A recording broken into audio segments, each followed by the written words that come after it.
नमस्कार। आकाशवाणी कटक आंचलिक संवाद पढ़ुछंती सरिता साहू। मुख्य संवाद। प्रधानमंत्री आसंताकाली 16तम रोजगार मेलारे बंटन करिवे 51,000 रु अधिक नियुक्ति पत्र। युवपीढ़ी को सशक्त करने भविष्यत गठन करिवार वार्ता नहीं आज पालन करा जाउछि विश्व जनसंख्या दिवस। परिवार नियोजन अभियान सफलता पई सरकार पदक्षेप ग्रहण करुथिबा नि स्वास्थ्य मंत्री सूचना। ड्राइवर संघ को आंदोलन प्रत्याहृत पई वाणिज्य और परिवहन मंत्री अनुरोध एवं बंगोपसागर में आउ एक लघुचाप सृष्टि संभावना। घड़घड़ी सह वर्षा हेबा नै विभिन्न जिला को सतर्क सूचना जारी। प्रधानमंत्री नरेंद्र मोदी आभासी माध्यम आसंताकाली विभिन्न सरकारी विभाग एवं संगठनगुड़िकर 51,000 रु अधिक नवनियुक्तଙ୍କୁ नियुक्तिपत्र प्रदान करेंगे। देशर 47 स्थान में 16तम रोजगार मेला अनुष्ठित होउछि। रेल, गृह, स्वास्थ्य एवं परिवार कल्याण, श्रम एवं नियुक्ति तथा डाक विभाग समेत अन्यान्य विभाग और मंत्रालय में युववर्ग को नियुक्ति दिज्व। एपर्यंत देश में रोजगार मेला माध्यम 10 लाख रु अधिक नियुक्तिपत्र प्रदान करा जायछि। नूतन भावे नियुक्ति पाइथिबा युवा माने देश गठन में अंशग्रहण करी निजको सशक्त करबा पई सुजोग पाइबे बोली आशा करा जाउछि। भुवनेश्वर रेल प्रेक्षालय रे अनुष्ठित हेबाकु थिबा रोजगार मेला कार्यक्रम रे केंद्र शिक्षा मंत्री धर्मेन्द्र प्रधान जोग देबे। जनसंख्या वृद्धि जनित समस्या संपर्क में जनसाधारण को सचेतन करने लक्ष्य आज विश्व जनसंख्या दिवस पालन करा जाउछि। चलित वर्ष यह दिवसर वार्ता रही युवपीढ़ी को सशक्त करने, भविष्यत गठन करने, जन्म हार को नियंत्रण करने लगी विश्ववासी को सचेतन कराइबा एही दिवस पालनर मुख्य उद्देश्य। 1999 मसीहा जुलाई 11 तारिख में जातिसंघ पक्षर प्रतिवर्ष आजिर दिन में यह दिवस पालित होई आसुछि। जनसंख्या वृद्धि प्राकृतिक संसाधन श्रृंखला उपरे गभीर प्रभाव पकाइଥାଏ। जनसंख्या वृद्धि को नियंत्रण करी सामाजिक आर्थिक विकास को प्रोत्साहन प्रदान करने दिगरे समस्ते संकल्पबद्ध हेबा जरूरी। एहा द्वारा जनसंख्या विकास रे बाधक न होई विकासर बाहक साजिब। राज्य में परिवार नियोजन अभियान को सफल करने सरकार विभिन्न पदक्षेप ग्रहण करुछंती बोली स्वास्थ्य मंत्री मुकेश महालिंग कहछंती। भुवनेश्वर स्थित गीतगोविंद भवन ठारे राज्यस्तरीय विश्व जनसंख्या दिवस समारोह रे जोगदे श्री महालिंग कहछंती राज्य में परिवार नियोजन हार 13.6 रु ह्रास पाई 7.2 भली संतोषजनक स्थिति रे पहुंची पारिछि। परिवार नियोजन योजना लिंगगत समानता, दारिद्र्य, मातृ स्वास्थ्य एवं मानविक अधिकार समेत विभिन्न जनसंख्या संबंधी समस्या पर सचेतनता सृष्टि करने एही दिवस पालनर मूल लक्ष्य बोली मंत्री श्री महालिंग कहछंती। कार्यक्रम में विभिन्न क्षेत्र में सफलता हासिल करिथिबा स्वास्थ्य विभागर कर्मचारी मानकु मंत्री संबर्धित करथिले। राज्य में अनुप्रवेशकारी कार्यानुष्ठान नहीं सरकार प्रक्रिया आरंभ करिसेंती बोली राजस्व विपर्यय परिचालना मंत्री सुरेश पुजारी कहछंती। केन्द्रर मार्गदर्शिका अनुसार राज्य में काम आरंभ होईछि। अनुप्रवेशकारी तीक्ष्ण नजर रखा जाइछि बोली श्री पुजारी कहछंती।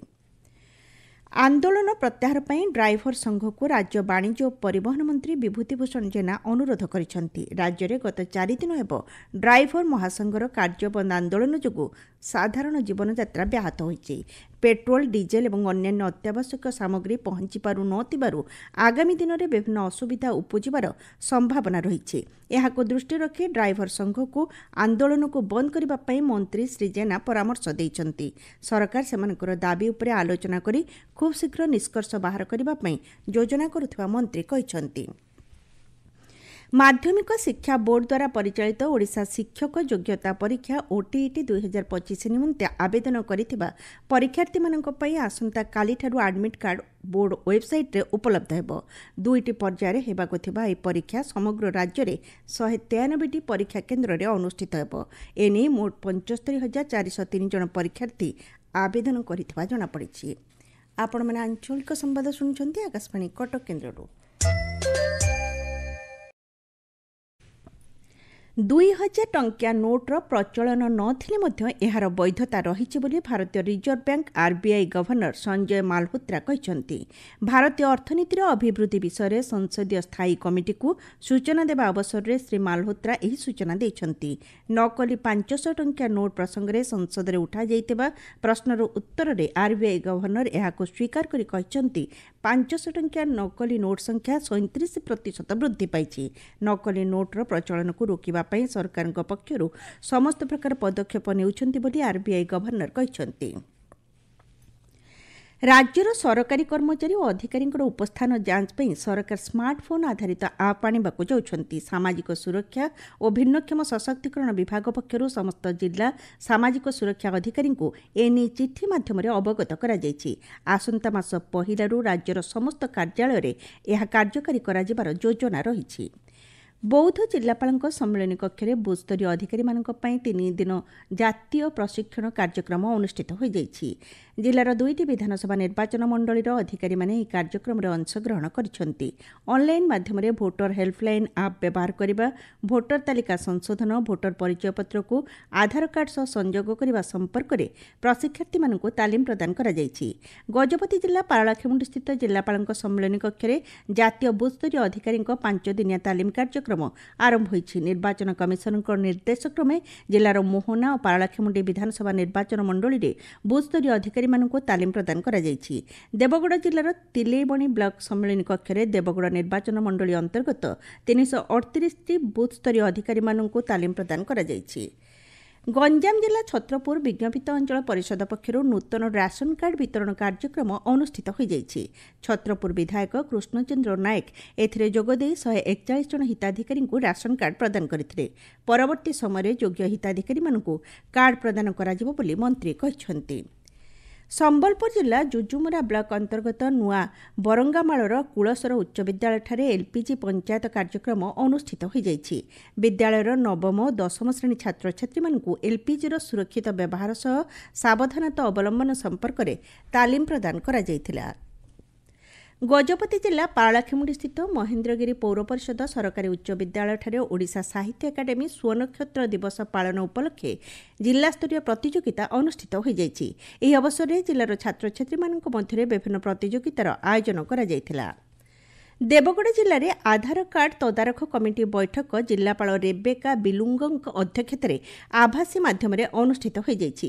ଅତିରିକ୍ତ ଜିଲ୍ଲାପାଳ ଆଧାର କାର୍ଡ ସମ୍ପର୍କିତ ବିଭିନ୍ନ ସମସ୍ୟା ଓ ଏହାର ସମାଧାନ ଉପରେ ଆଲୋକପାତ କରିଥିଲେ। ଆଧାର କାର୍ଡ ବିଭିନ୍ନ ବିଭାଗର ହିତାଧିକାରୀ ଚୟନରେ ପ୍ରମୁଖ ଭୂମିକା ଗ୍ରହଣ କରିଥିବାରୁ ଏହାକୁ ନିର୍ଭୁଲ ଓ ନିର୍ଦ୍ଧାରିତ ସମୟସୀମା ମଧ୍ୟରେ ସମ୍ପନ୍ନ କରିବାକୁ ଜିଲ୍ଲାପାଳ ପରାମର୍ଶ ଦେଇଥିଲେ। ନୂଆପଡ଼ା ଜିଲ୍ଲା କୋର୍ଟ ପରିସରରେ ଦେଶ ପାଇଁ ମଧ୍ୟସ୍ଥତା 90 ଦିନିଆ କାର୍ଯ୍ୟକ୍ରମର ସଫଳ ରୂପାୟନ ନେଇ ପ୍ରସ୍ତୁତି ବୈଠକ ଅନୁଷ୍ଠିତ ହୋଇଯାଇଛି। ଜିଲ୍ଲା ଦୌରା ଜଜ୍ ତଥା ପ୍ରାଧିକରଣର ଅଧ୍ୟକ୍ଷ ଏଥିରେ ଯୋଗଦେଇ ମଧ୍ୟସ୍ଥତା ମାଧ୍ୟମରେ ଅଧିକରୁ ଅଧିକ ମାମଲାର ସମାଧାନ ସମ୍ପର୍କରେ ଆଲୋଚନା କରିଛନ୍ତି। ସମ୍ବଲପୁର କୃଷି ବିଜ୍ଞାନ କେନ୍ଦ୍ର ପକ୍ଷରୁ ପଡ଼ିଆବାହାଲ ବନାଞ୍ଚଳ ଅଧିକାରୀଙ୍କ କାର୍ଯ୍ୟାଳୟରେ ଜୁଜୁମୁରା ବ୍ଲକର ପାପପାଲି ଗ୍ରାମରେ ରୋଗପୋକ ନିୟନ୍ତ୍ରଣ ଓ କୃଷିର ଉନ୍ନତିକରଣ ନିମନ୍ତେ ତାଲିମ ପ୍ରଦାନ କରାଯାଇଛି। କୃଷି ବିଜ୍ଞାନ କେନ୍ଦ୍ରର ବୈଜ୍ଞାନିକ ଅନନ୍ୟା ଜେନା ପ୍ରଶିକ୍ଷାର୍ଥୀମାନଙ୍କୁ ରୋଗପୋକ ନିୟନ୍ତ୍ରଣ ସମ୍ପର୍କରେ ଆଧୁନିକ ଜ୍ଞାନକୌଶଳ ପ୍ରଦାନ କରିଥିଲେ। ଶିବିରରେ ବନ ସୁରକ୍ଷା ସମିତିର ସଭ୍ୟମାନେ ଯୋଗ ଦେଇଥିଲେ। ଆକ୍ସିଓମ 4 ମିଶନରେ ଆନ୍ତର୍ଜାତିକ ମହାକାଶ କେନ୍ଦ୍ରରେ ଥିବା ଭାରତୀୟ ମହାକାଶଚାରୀ ଗ୍ରୁପ୍ କ୍ୟାପ୍ଟେନ୍ ଶୁଭାଂଶୁ ଶୁକ୍ଲା ଏବଂ ଅନ୍ୟ 3 ଜଣ କ୍ରୁ ସଦସ୍ୟ ଚଳିତ ମାସ 14 ତାରିଖରେ ପ୍ରତ୍ୟାବର୍ତ୍ତନ କରିବା ଲାଗି ଯାତ୍ରା ଆରମ୍ଭ କରିବେ ବୋଲି ନାସା ଘୋଷଣା କରିଛି। ନାସା ବାଣିଜ୍ୟିକ କ୍ରୁ କାର୍ଯ୍ୟକ୍ରମର ପରିଚାଳକ ଷ୍ଟିଭ୍ ଷ୍ଟିଚ୍ ଏକ ସାମ୍ବାଦିକ ସମ୍ମିଳନୀରେ କହିଛନ୍ତି, ଆକ୍ସିଓମ 4 ମିଶନକୁ ଅନ୍ଡକ୍ କରିବା ଲାଗି 14 ତାରିଖରେ ପ୍ରକ୍ରିୟା ଆରମ୍ଭ ହେବ। ଅନ୍ଡକ୍ ହେବାର କେତେ ଘଣ୍ଟା ପରେ ଏହା ପ୍ରଶାନ୍ତ ମହାସାଗରର କାଲିଫୋର୍ନିଆ ଉପକୂଳ ନିକଟରେ ଅବତରଣ କରିବ ବୋଲି ଆଶା କରାଯାଉଛି। ପାଣିପାଗ। ଉତ୍ତର ପଶ୍ଚିମ ବଙ୍ଗୋପସାଗରରେ ଆଉ ଏକ ଲଘୁଚାପ କ୍ଷେତ୍ର ସୃଷ୍ଟି ହେବାର ସମ୍ଭାବନା ରହିଛି। ପ୍ରଭାବରେ ରାଜ୍ୟର ବିଭିନ୍ନ ସ୍ଥାନରେ ବର୍ଷା ଜାରି ରହିଛି। ଆସନ୍ତା 24 ଘଣ୍ଟା ମଧ୍ୟରେ ବିଭିନ୍ନ ଜିଲ୍ଲାରେ ଘଡ଼ଘଡ଼ି ସହ ବର୍ଷା ହେବା ନେଇ ଭୁବନେଶ୍ୱରସ୍ଥିତ ଆଞ୍ଚଳିକ ପାଣିପାଗ କେନ୍ଦ୍ର ପକ୍ଷରୁ ସତର୍କ ସୂଚନା ଜାରି କରାଯାଇଛି। ହୀରାକୁଦ ଜଳଭଣ୍ଡାରର ଜଳସ୍ତର ଆଜି ଅପରାହ୍ନ 3ଟା ସୁଦ୍ଧା 605.06 ଫୁଟ ରହିଛି। ବର୍ତ୍ତମାନ ସମୟରେ 14ଟି ଗେଟ୍ ଦେଇ ଜଳ ନିଷ୍କାସିତ ହେଉଥିବା ଡ୍ୟାମ୍ କର୍ତ୍ତୃପକ୍ଷଙ୍କ ପକ୍ଷରୁ ଜଣାପଡ଼ିଛି। ମୁଖ୍ୟ ସମ୍ବାଦ ପୁଣି ଥରେ। ପ୍ରଧାନମନ୍ତ୍ରୀ ଆସନ୍ତାକାଲି 16ତମ ରୋଜଗାର ମେଳାରେ ବଣ୍ଟନ କରିବେ 51,000ରୁ ଅଧିକ ନିଯୁକ୍ତିପତ୍ର। ଯୁବପିଢ଼ିଙ୍କୁ ସଶକ୍ତ କରିବା, ଭବିଷ୍ୟତ ଗଠନ କରିବାର ବାର୍ତ୍ତା ନେଇ ଆଜି ପାଳନ କରାଯାଉଛି ବିଶ୍ୱ ଜନସଂଖ୍ୟା ଦିବସ। ପରିବାର ନିୟୋଜନ ଅଭିଯାନର ସଫଳତା ପାଇଁ ସରକାର ପଦକ୍ଷେପ ଗ୍ରହଣ କରୁଥିବା ନେଇ ସ୍ୱାସ୍ଥ୍ୟମନ୍ତ୍ରୀଙ୍କ ସୂଚନା। ଡ୍ରାଇଭର ସଂଘକୁ ଆନ୍ଦୋଳନ ପ୍ରତ୍ୟାହୃତ ପାଇଁ ବାଣିଜ୍ୟ ଓ ପରିବହନ ମନ୍ତ୍ରୀଙ୍କ ଅନୁରୋଧ। ଏବଂ ବଙ୍ଗୋପସାଗରରେ ଆଉ ଏକ ଲଘୁଚାପ ସୃଷ୍ଟି ସମ୍ଭାବନା, ଘଡ଼ଘଡ଼ି ସହ ବର୍ଷା ହେବା ନେଇ ବିଭିନ୍ନ ଜିଲ୍ଲାକୁ ସତର୍କ ସୂଚନା ଜାରି।